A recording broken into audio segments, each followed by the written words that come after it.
Hey, welcome back. It is our Friday book reading, and we've been going through Philip Yancey's The Bible Jesus Read. And hopefully, you really enjoyed the first chapter. I know the chapters are really long, so we had to divide them into weeks. I figured you'd enjoy that more than an hour of me reading in front of you. But we're going to start with chapter 2 today, and hopefully, you had a great Christmas and a happy new year to you. And this chapter is called Job Seeing in the Dark. And it starts with a quote: "Is it worth the lion's while to terrify the mouse?" And that's by Carl Jung. It says, "Because I began my career as a magazine journalist, telling other people's stories early in my 20s, I ran smack into the problem of suffering. While tracking down various article leads, I would find myself by the bed of someone blindsided by tragedy. A teenager mauled by a grizzly bear as he tried to rescue his girlfriend, a father who died while sheltering his children with a body during a blizzard on Mount Rainier, a man who lived out a life of crime and angry rebellion against the abuse he had suffered in childhood. I wrote these and other stories for the Reader's Digest Drama in Real Life series. Every single person I interviewed told me that the tragedy they had undergone pushed them to the wall with God. Sadly, each person also gave a devastating indictment of the church. Christians, they said, made matters worse. One by one, Christians visited their hospital rooms with pet theories. God is punishing you. No, no, not God. It is Satan. No, it's God who handpicked you to give him glory. It's neither God nor Satan. You just happened to get in the way of an angry mother bear. As one survivor told me, the theories about pain confused me and none of them helped. Mainly, I wanted assurance and comfort from God and from God's people. In almost every case, the Christians brought more pain and little comfort. I wrote, 'Where is God when it hurts?' in direct response to this problem. The pain of those I interviewed had become my pain. Their questions became my questions. Later, in response to hundreds of letters that raised many more issues about God and suffering, I wrote a kind of sequel, Disappointment with God. Although my writing has since moved on to other topics, I have never stopped thinking about the questions that haunted me in my early years as a journalist. The problem of pain is not one you can neatly solve and then file away. It roars to life every time a tornado touches down, every time a neighbor learns bad news about a disabled child, every time someone in my family hears the ugly diagnosis of cancer, every time a physical symptom forces me to the doctor.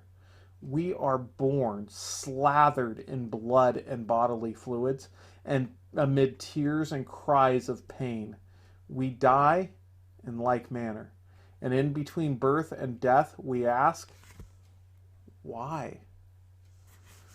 For this reason, I find myself returning it again and again to the book of Job, the Bible's fullest treatment of the problem of suffering. That, at least, is what I used to think. If you had asked me a decade ago what the book of Job was about, I would have replied without hesitation, Job? Everybody knows what Job's about. It's the Bible's most comprehensive look at the problem of pain and suffering. I still refer to Job whenever I write about suffering, and without doubt, the bulk of the book, chapters 3 through 37, revolve around that theme. Those chapters render no action to speak of, just 5 prickly men. Job, his 3 friends, and mostly silent Elihu, sitting around discussing theories about pain. Much like the hospital visitors described by my interview subjects, Job's friends were trying to account for the slings and arrows of outrageous fortune that fell upon poor Job. They achieved about the same result as the hospital visitors, making Job even more miserable. In the Old Testament, faithful believers such as Job and his friends acted shocked when suffering came their way, for they quite reasonably expected God to reward them with prosperity and health. The book of Job represents a step beyond the contract faith assumed in most of the Old Testament. Do good and get blessed. Do bad and get punished. Indeed, many scholars believe the book of Job crucially helped Israel come to terms with the series of calamities that crashed down upon the nation. This classic story of one person gave voice to questions that plagued the entire nation. How can God's chosen people suffer so many disasters? Job does, in fact, focus on the problem of suffering, but in the most unexpected way.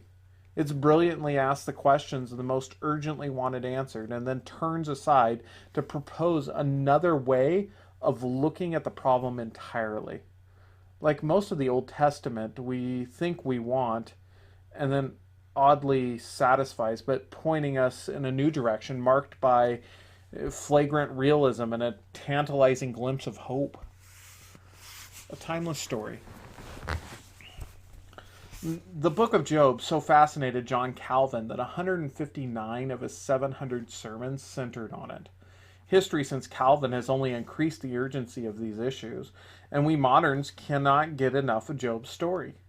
Its motif of undeserved suffering seems particularly suited to our own pain-racked century, an era that has included 2 world wars, 2 atom bomb attacks, and more than its share of genocide campaigns, and I'd like to add COVID. As a result, the portrait of genial old Job moaning mournfully while life caves in around him seems to fit a favorite modern stereotype. Neil Simon borrowed the Job setting for a play, God's Favorite, as did Archibald MacLeish and Robert Frost. MacLeish wrote J.B. and Robert Frost The Mask of Reason. More recently, novelist Muriel Spark updated the plot of Job in a modern setting, The Only Problem. Even the play Amadeus owes much of its plot twist to Job, for its playwright put a reverse spin on the very same issue. Job wondered why he, an innocent man, was suffering God's judgment. The composer Salieri, questioned how Mozart, a genius brat, had earned divine favor. All the recent takeoffs explore the conundrum posed by the original Old Testament book. Job's friends insisted that a just, loving, and powerful God ought to follow certain rules on earth, mainly by rewarding those who do good and punishing those who do evil. Virtually every statement by this loquacious friends reduces down to this basic contention. Since Job was suffering, he must have sinned. For Job, who knew his own soul, the facts did not add up. He had done nothing to deserve such an outbreak of calamities. And for us too, the facts do not add up. We see the face of unexplained suffering wherever we look. Jews in the Holocaust, famines in Africa, Christians in Muslim prisons, those who still subscribe to the neat formula of Job's friends, and there are many, if religious broadcasts give us any indication, would do well to consider one sobering fact. The most aggressively Christian continent on earth, Africa, is also the hungriest, while the most aggressively non-Christian region around the Arabian Sea is the wealthiest. When Robert Schuller compiled the Possibility Thinker's Bible, he found only 14 verses to highlight in the book of Job. In truth, the questions asked so eloquently by Job have not faded away over the centuries, but have grown even louder and shriller. Sparks' novel, The Only Problem, gets its title from a phrase in a conversation about how a good God can allow suffering. It's the only problem, in fact, worth discussing, concludes his protagonist. The problem of pain is a modern obsession, the theological kryptonite of our time, and the ancient man Job expresses it well as it has ever been expressed. And that's where we're going to leave off today, and we'll pick up again next week. Thanks for joining us.